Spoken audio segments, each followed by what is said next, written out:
बिस्मिल्लाहिर्रहमानिर्रहीम। अस्सलाम वालेकुम नाज़रीन। प्रोग्राम क्लिनिक ऑनलाइन के साथ आपका मेज़बान डॉक्टर शहजाद हजमा मौल हाजिर खिदमत है। नए प्रोग्राम, एक नए मौजू और एक नए मेहमान के साथ। नाज़रीन, इस दुनिया में तवाज़ुन का होना हर जगह बहुत ज़रूरी है। हम ग़िज़ा की बात करते हैं तो हम कहते हैं मुतवाज़िन ग़िज़ा लीजिए, बैलेंस डाइट लीजिए। हम अगर रवैयों की बात करते हैं तो रवैयों में भी बैलेंस होना, तवाज़ुन होना बहुत ज़रूरी है। हद से ज़्यादा मोहब्बत भी ख़तरनाक है, हद से ज़्यादा नफ़रत भी ख़तरनाक है। दोनों एक्सट्रीम जो है जाना ख़तरनाक है। हर चीज़ में तवाज़ुन हो तो ज़िंदगी के हर काम में जो है बड़ी आसानी हो जाती है। और हम जितने लोग हैं, हम सब के अपने चलने फिरने में, उठने बैठने में भी तवाज़ुन को होना बहुत ज़रूरी है। अब ये जो तवाज़ुन हमारे अंदर है, आप ये देखें कि ये अल्लाह ताला की कितनी बड़ी नेमत है कि हम जब चल रहे होते हैं तो सीधी लाइन में चल रहे होते हैं, बैठ रहे होते हैं तो हमें पता होता है कि हमें बैठना है। अगर ये तवाज़ुन ना हो तो क्या होगा, हम चलना शुरू करें, जाना सामने होगा, सीधे हाथ पे मुड़ जाएंगे, उल्टे हाथ में मुड़ जाएंगे, पता भी नहीं चलेगा। तवाज़ुन जो है हमारे जिस्म में दो चीज़ों से कंट्रोल होता है। एक तो हमारा दिमाग, और जैसे दिमाग को पता है कि दिमाग तो हमारा हेडक्वार्टर है, हर चीज़ कंट्रोल कर रहा होता है। उसके बाद हैरत अंगेज़ तौर पे जो हमारे कान हैं, जिनका काम सुनना होता है आवाज़ों को, ये भी हमारे तवाज़ुन को, बैलेंस को जिस्म के कंट्रोल कर रहे होते हैं। अब क्या वजूहत होती हैं कि इंसान के जिस्म का तवाज़ुन बिगड़ जाता है और उसके बाद उसको चक्कर आ रहे होते हैं, जिसको अक्सर हम डिज़ीनेस कहते हैं, लेकिन इसका जो मेडिकल टर्म है उसको हम कहते हैं वर्टिगो। ये वर्टिगो या चक्कर आना, ये एक बहुत ही आम सा मसला है और इसकी बहुत सारी वजूहत हैं। सवाल ये पैदा होता है, क्या ये कान की ख़राबी का सबब हो सकती है, क्या ये दिमाग की किसी ख़राबी या किसी तकलीफ़ का सबब हो सकती है। अमूमन लोगों को अमूमन ये होता है कि जी मेरा ब्लड प्रेशर लो हो गया तो मुझे चक्कर आ रहे हैं। कुछ लोगों का एनीमिया की वजह से, खून में कमी की वजह से चक्कर आते हैं। तो उसमें और आम वर्टिगो में क्या फ़र्क होता है। बिनाइन पोजिशनल वर्टिगो होता है। फिर चक्कर के साथ साथ बहुत सारे लोगों को कान में आवाज़ें भी आ रही होती हैं। इन तमाम बातों पर आज हम बात करने की कोशिश करेंगे। और जैसा कि आपको बताएं कि इस वक्त हम बराह रास्त मौजूद हैं, आप भी शामिल हो सकते हैं अपने सवालात, अपने शुबात के साथ। और उसके लिए नंबर है 35305778 और 35305779।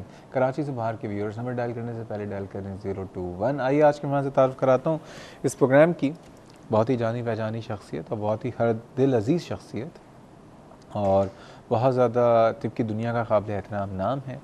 ENT, ear nose and throat जो सर्जरी है, जो उसमें as a associate professor and Ziauddin university and hospitals में अपने फ़राइज़ अंजाम दे रहे हैं, डॉक्टर खालिद महीदा साहब हमारे साथ मौजूद हैं। अस्सलाम वालेकुम डॉक्टर साहब। वालेकुम सलाम। कैसे मिजाज? बस ठीक ठाक, खैरियत से हैं?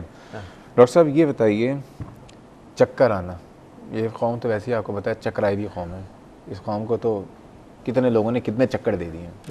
तो लेकिन जो मेडिकल पॉइंट ऑफ व्यू से चक्कर आना है, ये होता क्या है, क्यों होते हैं, क्या वजूहत होती है? बिल्कुल सही। देखिए, चक्कर लफ्ज़ ही एक सेल्फ एक्सप्लेनेटरी है, यानी कि आप बैठे हुए हैं लेकिन आपको ये महसूस हो रहा है कि आप या तो खुद घूम रहे हैं या आपका जो सराउंडिंग है या कमरा है या जहाँ आप बैठे हुए हैं वो माहौल है वो घूम रहा है। इसको तो हम चक्कर कहते हैं वैसे, लेकिन ये मिसनोमर है। बहुत सारी चीज़ों में इस्तेमाल होता है जहाँ पे चक्कर नहीं आते। मिसाल के तौर पर आँखों पे अंधेरा छा जाना, या सर भारी हो जाना और बैठ जाना, या आँखों के गिर्द वाइब्रेशन होना, आँखों के सामने जो मूवमेंट होती है यानी स्टेबल विजन ना होना, उसको भी लोग चक्कर में इस्तेमाल करते हैं। चक्कर ENT पर्सपेक्टिव ये है कि हमारा जो निज़ाम है कान के अंदर, अंदरूनी हिस्सा जिसको इनर ईयर कहते हैं, वो दो हिस्सों में तकसीम किया गया है कुदरत की तरफ से।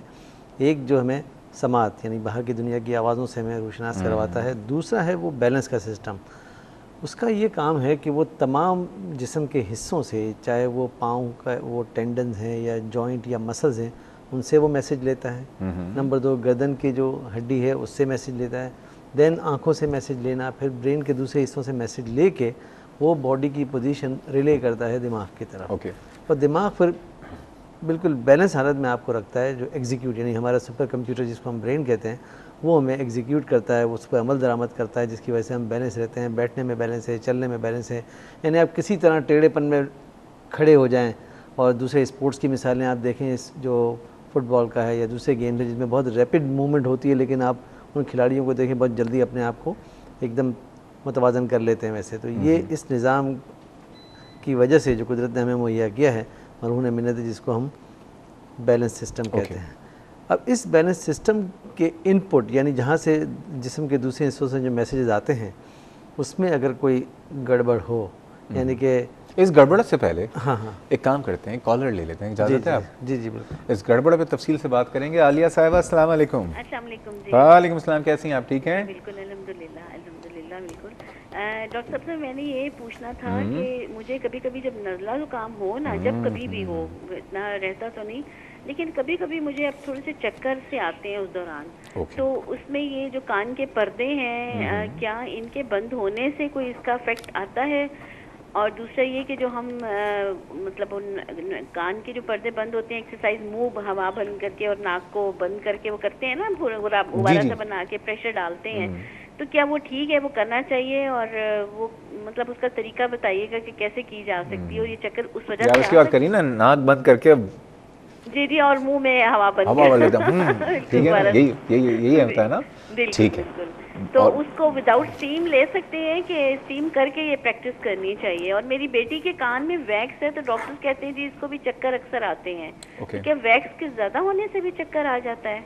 ठीक है जी, पता कर लेते हैं। बहुत शुक्रिया, बहुत शुक्रिया। थैंक डॉक्टर साहब, पहले वो गड़बड़ की बात जो आप कर रहे थे, बैलेंस की, वो बता दीजिए, फिर आलिया साहिबा के सवाल पे आते हैं। बिल्कुल सही बात है कि जैसे जिस्म के मुख्तलिफ हिस्सों से मैंने कहा कि जो मैसेज या पैगाम जाता है उस बैलेंस सिस्टम की तरफ, तो उसमें अगर कोई प्रॉब्लम पैदा हो जाए तो उसको कहते हैं इनपुट प्रॉब्लम। तो इसके बाद जो एक साइड का हमें अल्लाह ताला ने दो निज़ाम इसीलिए दिए कि एक साइड का मैसेज जाता है, दूसरी साइड का, दोनों के अंदर एक कोऑर्डिनेशन है।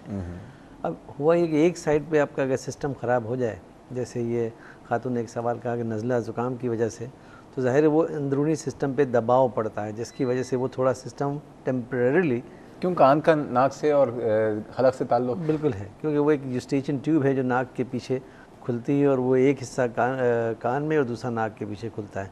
उसका मकसद ही ये है कि कान के दरमियानी हिस्से को, जिसको मिडल ईयर कहते हैं, उसको और बाहर के माहौल को बैलेंस रख सके, उस प्रेशर को। ठीक है। नज़ले ज़ुकाम में वो ट्यूब बंद हो जाती है। ओके, ठीक है, तो इससे अपनी आवाज़ भी ज़्यादा महसूस होती है, कान भारी भी हो जाते हैं।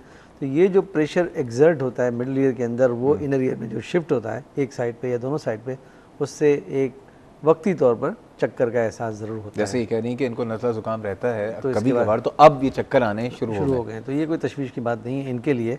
नज़ला ज़ुकाम ठीक हो जाएगा तो इंशाल्लाह चक्कर भी। अच्छा, एक मैनूवर जो कि वेल्सेल्वा मैनूवर जो है कि कान बंद करके और ज़ोर से आप जो है गाल अपने फुलाएं हवा से, तो कान खुल जाते हैं। बिल्कुल, ये करना चाहिए, नहीं करना चाहिए? ये नॉर्मली तो कुदरत की तरफ से खुलना और बंद होना ड्यूरिंग खाने पीने के दरमियान, या जब हम यौन करते हैं उसमें, तो ये खुलता और बंद होता रहता है। वैसे जैसे आपने देखा होगा फ्लाइट के दौरान, एग्जैक्टली मैं वही आ रहा था, जहाज़ में जब टेक ऑफ या खास तौर पर लैंडिंग के बाद, तो कान जब बंद होने लगता है तो वही ट्यूब ब्लॉक हो जाती है हमारी यूस्टेशन ट्यूब, तो उसको या तो च्युइंगम चबा के स्वॉलो करके हम ओपन अप करते हैं, या फिर इस तरह जैसे वेल्सेल्वा मैनूवर बताया कि नाक और मुंह बंद के अंदरूनी तौर पर हवा का प्रेशर दिया जाए तो वो ट्यूब खुल जाती है। वैसे तो ये मैनूवर इतना ज़रूरी नहीं है, कुदरत का अपना एक निज़ाम है, वो खुल जाता है। लेकिन अगर जैसे कि इनको ये कह रही है कि इनको इससे अगर फ़ायदा है तो करने में कोई नुकसान तो नहीं है? देखिए, नज़ला ज़ुकाम के दौरान करना थोड़ा सा नुकसानदेह हो जाता है, क्योंकि ये थोड़ी बहुत इन्फेक्टिव कंडीशन होती है और ये फोर्स कर देती है कि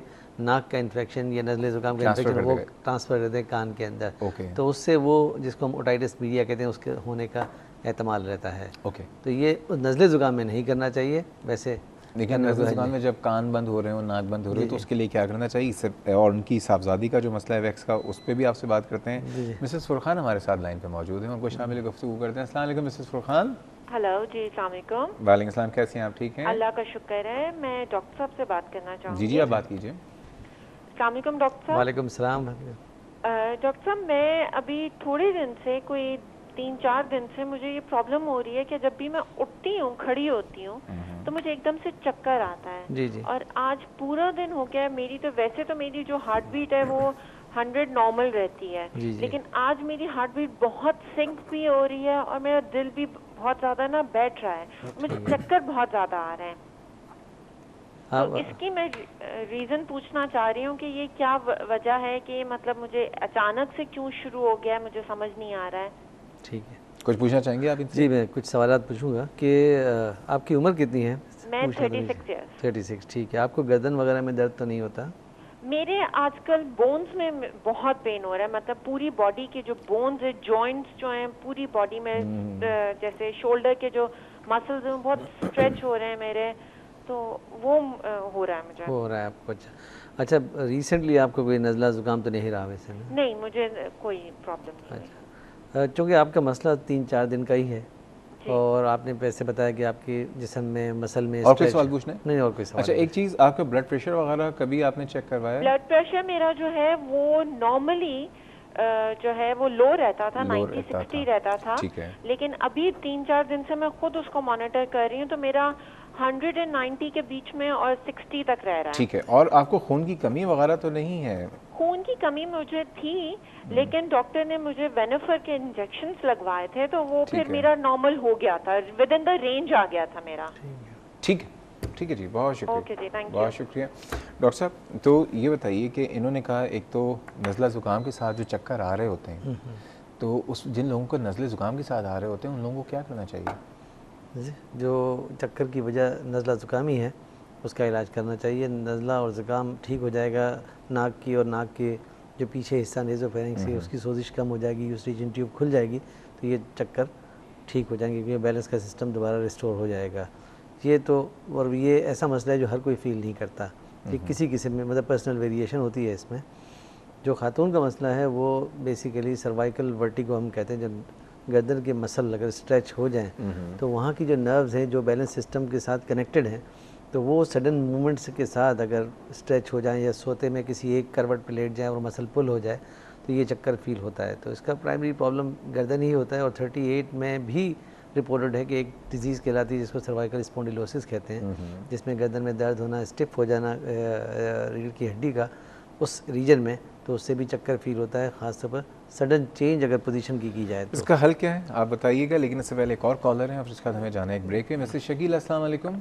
हेलो, अस्सलाम वालेकुम। वालेकुम सलाम जी, कैसे हैं आप? ठीक हैं जी, अल्लाह का शुक्र है। डॉक्टर साहब, ये पूछना था सबसे कि मुझे भी 1-1.5 साल तकरीबन हो गया कि मेरे कान में जैसे कोई नस की कोई प्रॉब्लम आई थी टेस्ट में, तो जब से लेकर अब तक मुझे जैसे चक्कर किसी भी टाइम शुरू हो जाते हैं। ओके। तो घबराहट और होती है और चक्कर जैसे वो गोल वाले चक्कर नहीं आते हैं, जैसे एक अजीब सी एक कैफियत सर में होती है और आधा सर भारी है, गला, कान, नाक, सांस में भी प्रॉब्लम होती है। तो चक्करों के लिए मैं सर टैबलेट लेती रही हूँ, लेकिन वो मैं कब तक खाऊंगी? कि अच्छा, मुझे तो गोल घूमने वाले चक्कर नहीं है इनके? हाँ। कुछ पूछना है आपने इनसे? नहीं, बिल्कुल नहीं। ठीक है मिसेस शकील, डॉक्टर साहब से अभी आपके सवाल का जवाब लेते हैं। बहुत शुक्रिया।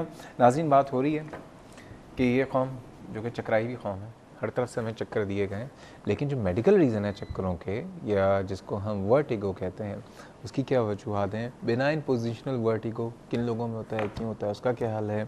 इसके अलावा मिसेस शकील, मिसेस फरखान, आपके सवालों का जवाब भी दूंगा, और आप लोग जो अभी देख रहे हैं आप भी सवाल कर सकते हैं, लेकिन जा रहे हैं एक छोटे से ब्रेक पे, हमारे साथ रहिएगा।